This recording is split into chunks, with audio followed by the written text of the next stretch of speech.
परिस्त्री गमनम तथा, ये बहुत बड़ा पाप है। इसमें भागवत में आता है नरकों के वर्णन में कि जो स्त्री या पुरुष एक दूसरे को धर्म के विरुद्ध, जैसे जब तक ब्याह नहीं हुआ तब तक बच्चा या बच्ची को ब्रह्मचर्य रहना चाहिए। ये बड़े आनंद की बात होगी। आप रख के तो देखो, अगर आप ब्याह तक ब्रह्मचर्य रहे तो आपकी गृहस्थी ऐसी फली फूलेगी, आनंदमय होगी, देख लेना। अब जैसे गेहूं गलेथ में हो, गलेथ माने होता है कि बाली निकल रही है, फूल उसमें छोटे छोटे आ रहे हैं, अब उस फसल को काट लो, कुछ नहीं मिलेगा। महीना 2 महीना रुको, उसको दाना पड़ने दो, परिपक्व होने दो, फिर अन्न राशि लग जाएगी। ऐसे ही ये ब्रह्मचर्य है। जो बाल्यावस्था से यौवन अवस्था तक अपने ब्रह्मचर्य का नाश करते रहते हैं, वो गृहस्थी लायक ही नहीं रह जाते।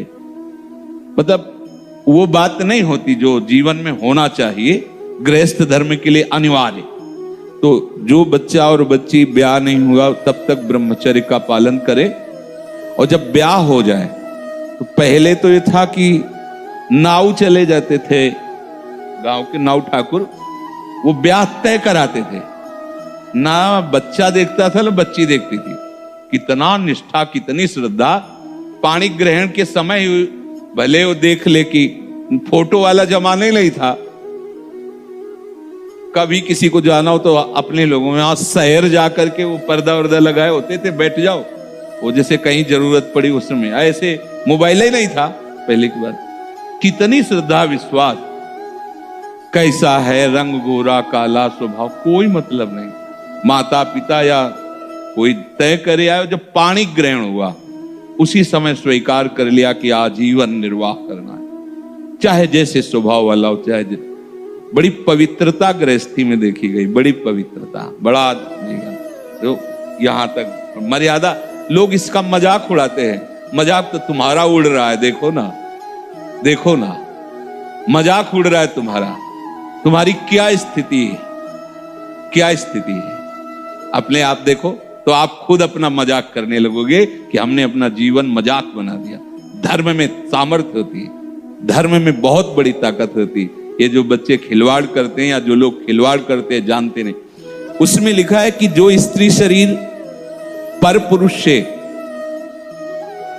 ऐसा कुछ संबंध करती है तो लोहे की तपती हुई पुरुष शरीर या स्त्री शरीर जो परस्पर ऐसा, उसमें कल्पों तक मरना है नहीं।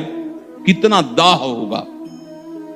रामचरितमानस में भी लिखा है, पति बंचक परपति रति करई, रोरो नरक कल्प सत परई। जो अपने पति की वंचना करके, धोखा देके किसी और पुरुष के साथ वैसा व्यवहार करती है तो बोले 100 कल्प तक रोरो नरक में पड़ती है। ये शास्त्र झूठे नहीं, 100 कल्प तक रो। अगर तुम्हारे भाग्य में कहीं ऐसा पति है कि भाई लंगड़ा हो गया है, उसकी आंख खराब हो गई है, सुनाई नहीं देता है, वो रूपवान नहीं है, तो मिला तो तुम्हारे प्रारब्ध से ही है ना। तो अंध बधिर क्रोधी अति दीना, ऐसे पति करके अपमाना, नारी पाव जमपुर दुख नाना। मान लो रूपवान नहीं है, अंधा बहरा कैसा भी, भगवान की विधान से वैसा, उसे भगवान मान करके मानो, आराधना पद्धति से चलो।